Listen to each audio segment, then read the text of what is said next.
Hello, second graders. You're only going to need 2 things for this lesson. So after I tell you what to grab, just push pause, go get your 2 things, and then hop right back on. So all you need is a piece of paper and something to write with. You can use a pen, pencil, marker, crayon, whatever you have. Go grab those 2 things and then hop back on over here. Okay, so what we're going to do today is something that we do every day at the beginning of the day, which is phonics. And the reason why this is so important and why we do it every day is because when we're reading a story, a book, and we come across a word that we don't know, we can use this skill of decoding, breaking apart a word by sound, and it's going to help us be able to read it, and it may even help us understand what it means. So the first part of our drill, I'm going to show you a card. It may have 1 letter, it may have 2, it may have 3. And you're going to tell me what sound that letter or letters make. Here we go. Ah. Pull. This is a blend. It has 2 consonants together. They come together to blend. Pull.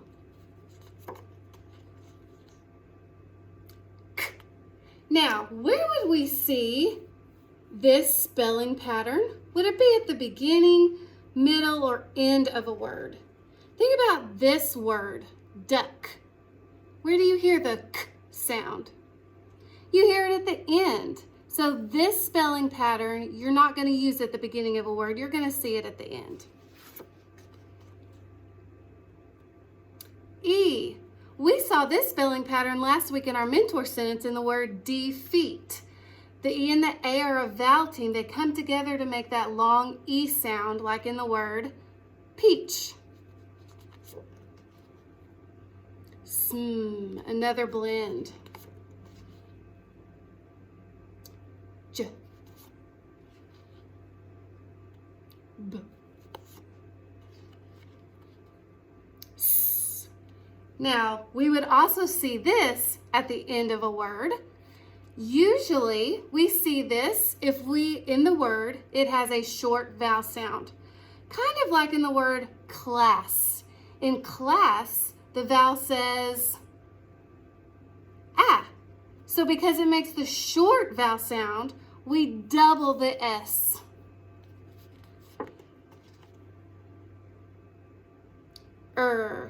Like in bird. Awesome. Okay, the next part of this drill, I am going to hide the card, and you're going to have to tell me the sound and the letter that I have said. So I'm going to give you a sound. You are going to write that corresponding letter in the air, or you could draw it on your paper. And you're going to tell me the letter that matches that sound. So for example, if I say ah, you would say oh, ah. So you can write in the air like you just don't care, or you could finger draw it on your table or paper, whatever you want to do. You know what to do. Okay, here we go. Pull.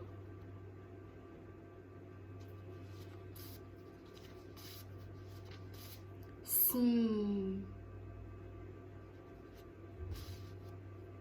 J. B. Give me the 2 different ways that you might write the S sound. Actually, there's 3 ways. I just thought of a 3rd one. I hope that you said S, S, S, S, S. And we've also learned that there's one more way. A C. S. Very good. Okay, here's our final drill. I'm going to put 3 pieces together, and you're going to put them all together to make a word. Now, some of these are going to be nonsense words, but that's okay because that gives us practice on noticing words that we may not know in a story. All right, here we go.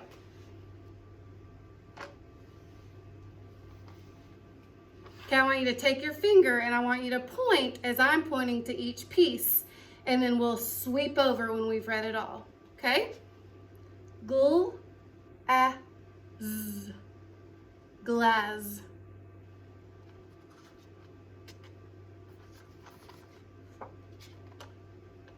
Okay, this time I'm going to point to it and you say it at home. All together.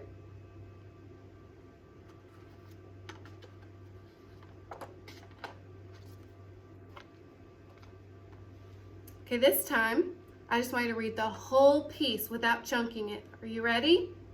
Read my word. Blanc, blanc.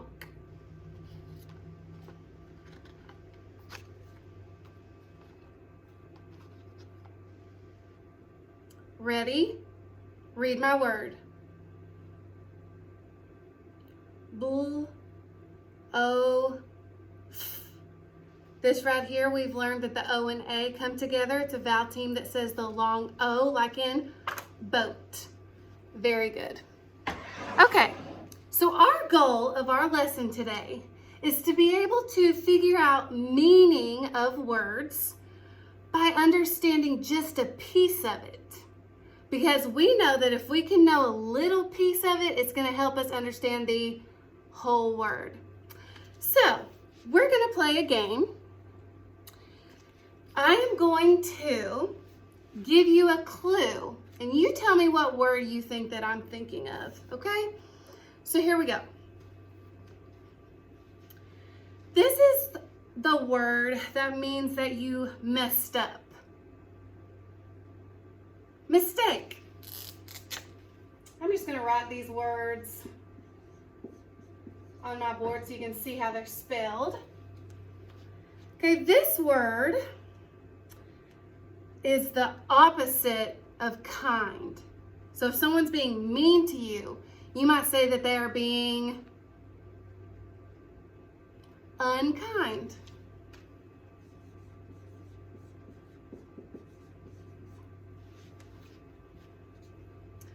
When your shoes come unlaced, what do you say? My shoe is untied.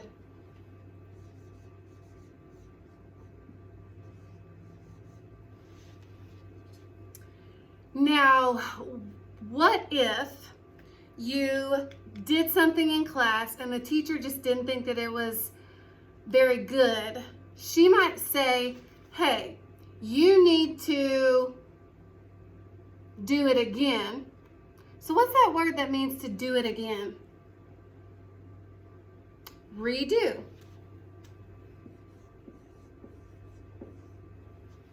Okay. So, Miss Dotson, I don't get it. I don't understand. I think I misunderstood you. When you don't understand something, you may have just misunderstood it.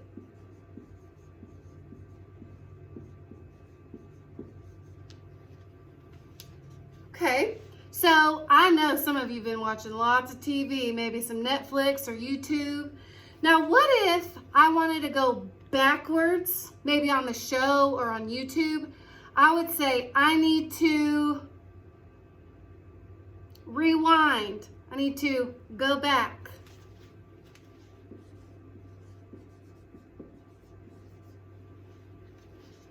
Okay?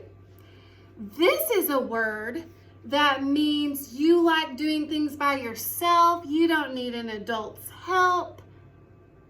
I also use this when you have to do work by yourself. I say, this is not group work. This is independent work.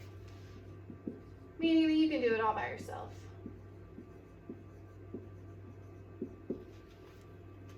One more. If you didn't finish something, you would say that it is incomplete.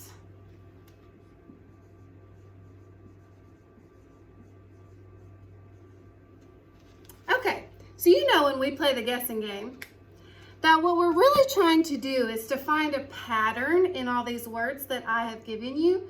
So I want you to take your finger And I want you to point to any word or words that have similarities or may have a common spelling pattern, that maybe have something the same. So I'm going to give you a second. Take your finger and I want you to point to some words that may look the same, have the same spelling pattern. So when I look up here, I would point at misunderstood and mistake. Do you know why I would point to those two words? They have the same beginning. This one has miss, and so does mistake. Now, we've talked about how sometimes we can add a couple of letters together to the beginning of a word to make it mean something brand new. Do you remember what those are called? It's okay if you don't. Those are called prefixes. I'm going to write that on my carrot,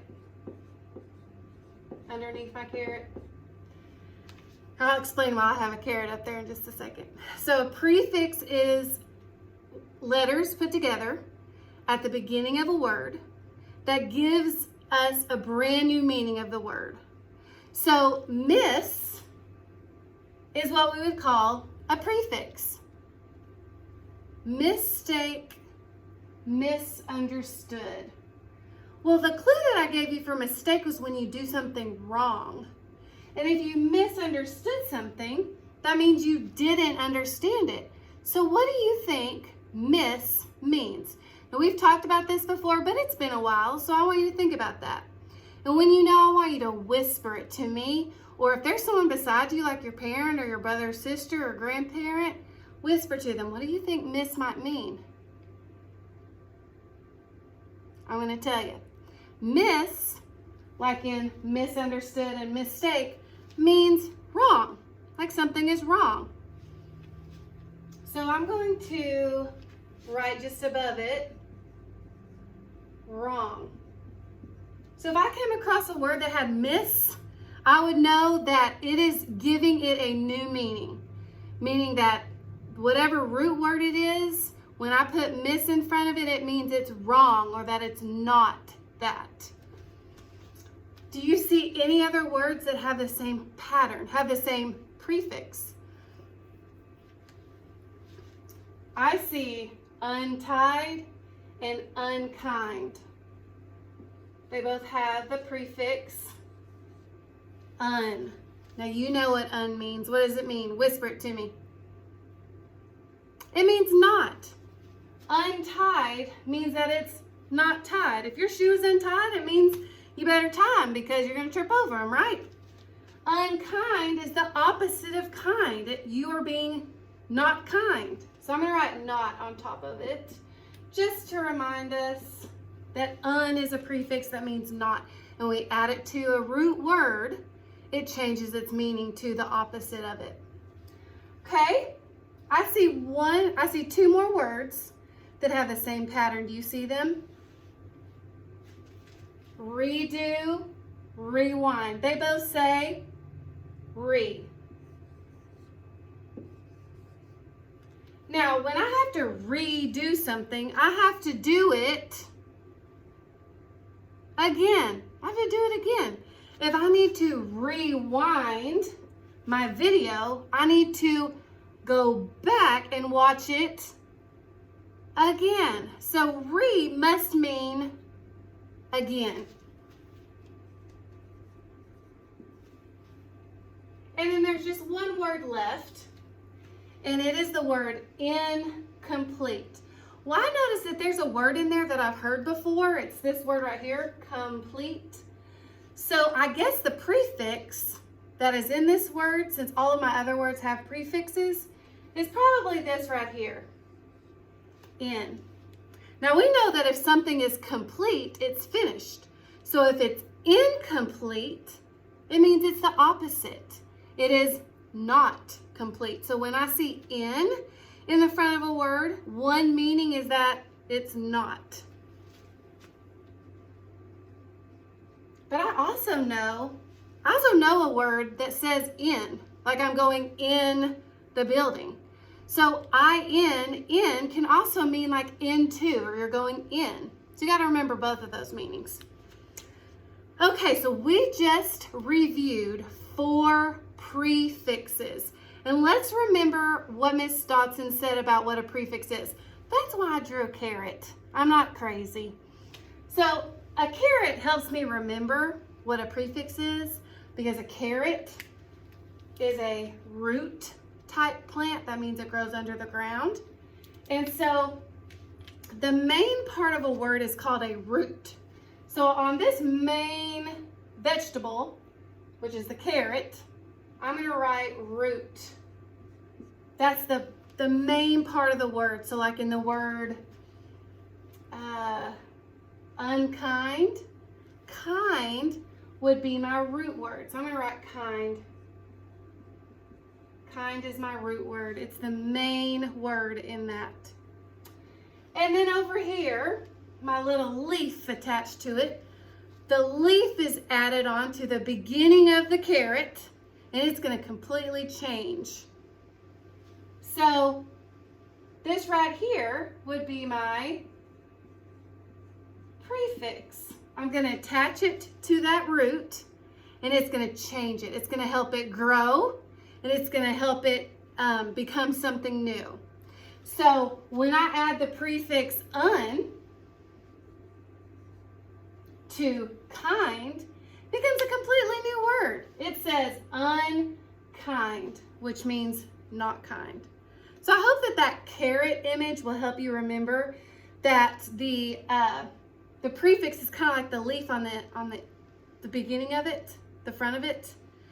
And when we add it, it helps create a brand new word.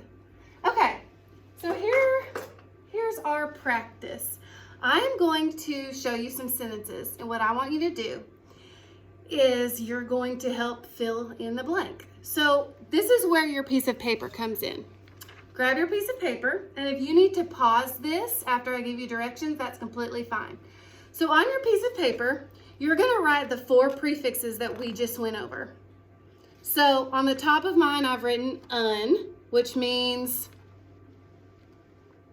not. Then you're going to write miss, which means wrong. Then you're going to write in, which means into, or it could also mean not. And then the final one that we reviewed was re, which like in the word redo, it means to do it again. So write those 4 prefixes kind of like in a circle. Pause this video to do that. I want to give you plenty of time to have those 4 written, because you're going to use this to help me fill in the blank. So I'm going to show you a sentence, and there's going to be a prefix missing. And I am going to give you the root word. Like, for example, I'll give you the word kind, and you would have to show me that un goes with kind. Now, if I said the word understood, you might show me miss to go in front of it, to say misunderstood. Okay, so pause this video, get your paper ready, and then we'll start. Okay, here is your first sentence. If you let me borrow $1, I will blank pay you later. So I'm missing a prefix in front of pay. Show me which prefix I should put in front of pay. So take your paper, show me which one I should use. Re. I will repay you.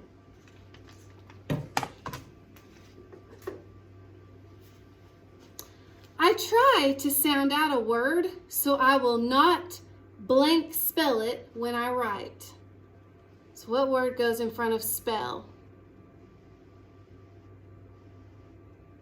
Misspell. I try to sound out a word, so I will not misspell it when I write.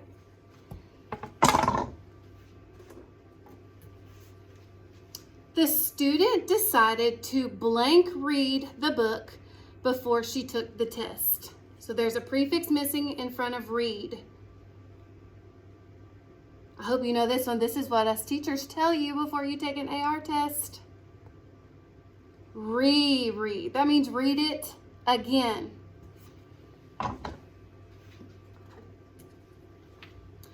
When I rush, it is easy for me to get a blank correct answer. Prefix missing in front of correct. Incorrect. So when you rush through something, it's easy to get things not right. Last one. Let's see if you can figure out this prefix.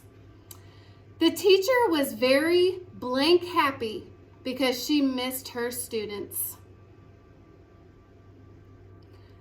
Unhappy. Yes, all of us teachers are so not happy that we are not able to see you face to face, but that's okay. I hope that you are still learning lots and still doing all of your AMI work, and we miss you so terribly. What I have given you for your independent work is I have put a link to education.com on your AMI calendar. When you go to that site, you will have some practice using some of these prefixes and maybe even some prefixes that we've already gone over too. I hope that you have a fabulous rest of the day, and I hope that you find ways to use these pieces of words in your vocabulary. Okay? So don't be unhappy. Don't be unkind, and I hope that you have a great day.